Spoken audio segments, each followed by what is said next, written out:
ಪಾಕಿಸ್ತಾನ ಈ ಹೆಸರು ಕೇಳಿದ್ರೇನೆ ಭಾರತೀಯರು ಉರಿದು ಬೀಳ್ತಾರೆ. ಸ್ವತಂತ್ರ ಬಂದು ಬೇರೆಯಾದ ದಿನದಿಂದ ಹಿಡಿದು ಈ ದಿನದವರೆಗೂ ಆ ದೇಶ ಚೂ ಬಿಟ್ಟ ಉಗ್ರರು ನಡೆಸಿದ ರಕ್ತಪಾತಗಳೇ ಅದಕ್ಕೆಲ್ಲ ಕಾರಣ. ಹೀಗಿರುವಾಗ ಭಾರತೀಯ ಕ್ರಿಕೆಟ್ ಆಟಗಾರರು ಈಗ ಹಾಕೊಂಡಿರೋ ವೈಟ್ ಜಾಕೆಟ್ ಮೇಲೆ ಪಾಕಿಸ್ತಾನ ಅಂತ ಹೆಸರಿದೆ. ಪಾಕಿಸ್ತಾನದ ಹೆಸರಿರೋ ವೈಟ್ ಜಾಕೆಟ್ ಅನ್ನ team India captain Rohit Sharma, Virat Kohli ಅಷ್ಟೇ ಅಲ್ಲ, ಎಲ್ಲ 15 ಆಟಗಾರರು ಕೂಡ ಹಾಕೊಂಡಿದ್ದಾರೆ. ಚಾಂಪಿಯನ್ಸ್ ಟ್ರೋಫಿ ಗೆದ್ದವರಿಗೆ ಕೇವಲ ಟ್ರೋಫಿ ಮೆಡಲ್ ಅಷ್ಟೇ ಕೊಡೋದಿಲ್ಲ, ಒಂದು ವೈಟ್ ಜಾಕೆಟ್ ಅನ್ನ ಕೂಡ ಕೊಡ್ತಾರೆ. ಅದು ಕಂಪಲ್ಸರಿ.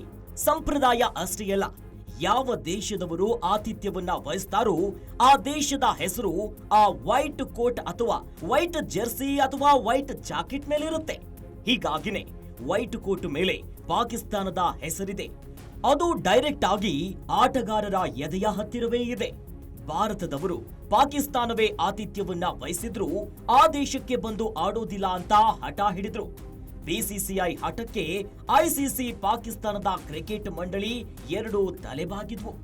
ಭಾರತ ಪಾಕಿಸ್ತಾನಕ್ಕೆ ಹೆಜ್ಜೆ ಇಡದೆ ಎಲ್ಲ ಪಂದ್ಯಗಳನ್ನು ದುಬೈನಲ್ಲೇ ಆಡಿತು. ಪಾಕಿಸ್ತಾನದ ಭಯೋತ್ಪಾದಕರ ಪ್ರೀತಿಗೆ ಭಾರತ ಕೊಟ್ಟ ಉತ್ತರ ಅದು. ಅಷ್ಟೇ ಅಲ್ಲ, ಚಾಂಪಿಯನ್ಸ್ ಕೂಡ ಆಯ್ತು. ಇದರ ಮಧ್ಯೆ ಇನ್ನೂ ಒಂದು ಘಟನೆ ಆಯ್ತು. ಪಾಕಿಸ್ತಾನದ ಸ್ಟೇಡಿಯಂನಲ್ಲಿ ಪಾಕಿಸ್ತಾನ ಭಾರತದ ಧ್ವಜವನ್ನೇ ಕೈ ಬಿಡುವ ದುರಂಕಾರವನ್ನ ತೋರಿಸಿದಾಗ ಭಾರತ ತನ್ನ ದೇಶದ ಪ್ರಸಾರದಲ್ಲಿ ಪಾಕಿಸ್ತಾನದ ಹೆಸರನ್ನೇ ಕೈಬಿಟ್ಟು ತಿರುಗೇಟನ್ನ ಕೊಡ್ತು. ಒಂದೇ ಒಂದು ಮಾತನ್ನು ಕೂಡ ಆಡ್ಲಿಲ್ಲ. ಕಡೆಗೆ ಪಾಕಿಸ್ತಾನ ತನ್ನ ದೇಶದ ಸ್ಟೇಡಿಯಂಗಳಲ್ಲಿ ಭಾರತದ ಧ್ವಜ ಹಾಕಿದ ಮೇಲಷ್ಟೇ ಪಾಕಿಸ್ತಾನ ಅನ್ನೋ ಹೆಸರನ್ನ ಡಿಸ್ನಿ ಹಾಟ್ಸ್ಟಾರ್ ನಲ್ಲಿ ಕಾಣಿಸಿಕೊಂಡಿದ್ದು. ಭಾರತ ಪಾಕಿಸ್ತಾನದಲ್ಲಿ ಆಡ್ತಾ ಇಲ್ಲವಲ್ಲ ಅನ್ನೋ ವಾದವನ್ನ ಭಾರತ ಮುಂದಿಟ್ಟಿದ್ರೆ, ಭಾರತ ಪಾಕಿಸ್ತಾನದಲ್ಲಿ ಆಡೋಕೆ ಬಂದಿಲ್ಲ ಅನ್ನೋ ಸಮರ್ಥನೆ ಭಾರತದ ಕಡೆಯಿಂದ ಹೋಯಿತು. ಇದಾದ ಮೇಲೆ ಇಂಗ್ಲೆಂಡ್ ವಿರುದ್ಧ ಪಂದ್ಯದಲ್ಲಿ ಭಾರತದ ರಾಷ್ಟ್ರಗೀತೆಯು ಮೊಳಗಿ ಪಾಕಿಸ್ತಾನ ಮತ್ತೊಮ್ಮೆ ಅವಮಾನದಿಂದ ನಲುಗಿ ಹೋಯಿತು. ಅದೆಲ್ಲದಕ್ಕೂ ಕಳಶ ಇಟ್ಟಂತೆ ಪಾಕಿಸ್ತಾನ ಲೀಗ್ ಹಂತದಲ್ಲಿಯೇ ಟೂರ್ನಿಯಿಂದ ಔಟ್ ಆದ್ರೆ ಭಾರತ ಚಾಂಪಿಯನ್ ಆಯಿತು. ಆತಿಥ್ಯ ವಹಿಸಿದ ದೇಶವೊಂದು ಟೂರ್ನಿಯ ಲೀಗ್ ಹಂತದಲ್ಲೇ ಎಕ್ಸಿಟ್ ಆಗಿದ್ದು ಇದೇ ಮೊದಲು. ಪಾಕಿಸ್ತಾನಕ್ಕೆ ಭಾರತ ಹೋಗ್ಲಿಲ್ಲ, ಆದರೆ ಪಾಕಿಸ್ತಾನದಲ್ಲಿ ರಾಷ್ಟ್ರಧ್ವಜ ಹಾರಾಡಿತು. ಭಾರತ ಪಾಕಿಸ್ತಾನಕ್ಕೆ ಹೋಗಲಿಲ್ಲ. ಸ್ಟೇಡಿಯಂಗಳು ಪ್ರೇಕ್ಷಕರಿಲ್ಲದೆ ಖಾಲಿ ಹೊಡೆದವು. ಪಾಕಿಸ್ತಾನ ಕೂಡ ತನ್ನ ಭಾರತದ ವಿರುದ್ಧದ ಪಂದ್ಯವನ್ನ ದುಬೈನಲ್ಲೇ ಆಡೋಕೆ ಬಂತು. ಹೀನಾಯವಾಗಿ ಸೋತು ಹೋಯಿತು. ಭಾರತದಿಂದ ಪಾಕಿಸ್ತಾನಕ್ಕಾದ ಮತ್ತೊಂದು ಅವಮಾನವುದು. ಹೀಗೆ ಪದೇ ಪದೇ ಅವಮಾನ ಅನುಭವಿಸಿದ ಜೊತೆಗೆ ಕೋಟ್ಯಾಂತರ ಖರ್ಚು ಮಾಡಿಯೂ ಲಾಭವನ್ನ ಮಾಡದ ಪಾಕಿಸ್ತಾನಕ್ಕೀಗ ಕೊನೆಯಲ್ಲೊಂದು ವೈಟ್ ಕೋಟ್ ಕೊಟ್ಟು ಅದರ ಮೇಲೆ ಪಾಕಿಸ್ತಾನದ ಹೆಸರು ಹಾಕಿ ಸಮಾಧಾನ ಪಟ್ಟುಕೊಂಡಿದೆ.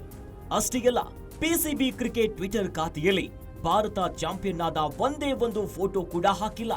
ವಿಶ್ ಮಾಡುವ ಒಂದೇ ಒಂದು ಟ್ವೀಟ್ ಕೂಡ ಮಾಡಿಲ್ಲ.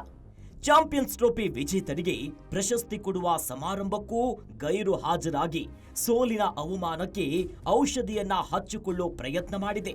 ಇದನ್ನ ಭಾರತ ನಿರಾಕರಿಸಬಹುದಿತ್ತಲ್ವಾ ಎಂಬ ಪ್ರಶ್ನೆಗೆ ಉತ್ತರವೂ ಇದೆ.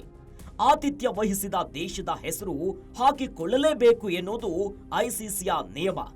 ಆ ನಿಯಮವನ್ನಂತೂ ಬ್ರೇಕ್ ಮಾಡೋಕೆ ಆಗಿಲ್ಲ. ನಿಮ್ಮ ದೇಶದ ಆಟಗಾರರ ಎದೆಯ ಮೇಲೆ ನಮ್ಮ ದೇಶದ ಹೆಸರಿದೆ ಗೊತ್ತಾ ಅಂತ ಹೇಳಿಕೊಂಡು ಪಾಕ್ ಕ್ರಿಕೆಟ್ ಪ್ರೇಮಿಗಳು ಸಮಾಧಾನವನ್ನ ಪಟ್ಕೊಳ್ಬೇಕಷ್ಟೇ. ಅಷ್ಟಾದರೂ ಸಮಾಧಾನ ಸಿಕ್ಕಲಿ ಬಿಡಿ. ಗ್ಯಾರಂಟಿ ನ್ಯೂಸ್, ಸುದ್ದಿ ಖಚಿತ, ನ್ಯಾಯ ನಿಶ್ಚಿತ.